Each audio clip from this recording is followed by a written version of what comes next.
Welcome back for part 2 of our Aranyi Landscapes. Today we'll use a black fine point Sharpie or pen to outline the mountains and draw the details. First, I'm just going around the outside edge of my mountains and outlining along the mountains with my black marker. I'm not worried about making them perfect. I'm making wiggly wobbly lines, little bit bumps here and there. Remember, the irregularities in your lines are going to help your mountains look more natural. Now I'm going to decide where I want my shadows to be. So here is the top of the mountain or the peak, and here is the valley of the mountain. So what I'm going to do is start drawing kind of an irregular zigzag line from the peak of the mountain down to the valley of the mountain.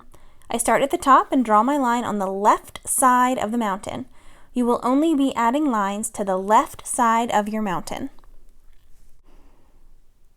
So again, starting at the peak or the top, the highest part of the mountain, bringing your kind of wiggly wobbly line down and then back over to the valley of the mountain or the low part of the mountain. And again, keeping in mind that these lines should be irregular, kind of bumpy and zigzaggy, not perfect. After I draw my shadow lines, next I'm going to start filling in the shadow with some diagonal texture lines. These lines also don't have to be perfectly straight either. Remember, the irregular lines are what's going to help your mountains look more natural. Some lines I'm making kind of long, some lines I'm making kind of short. You can do a little bit of both to give your mountain shadows a little bit more variety. You can even go ahead and add some texture lines right inside the mountains to make them look a little more rocky and a little more rough. Now I'm going to draw the horizon line at the base of the mountain to give my landscape a background. And I'm also going to start adding some short little lines in the background for some trees. I'm also adding some diagonal lines to show space and depth. This will make the foreground, middle ground, and background much easier to see. Now I'm adding some more lines for the trees. The tree lines in the background are much smaller, and as they get closer to the foreground, they get a little bit bigger.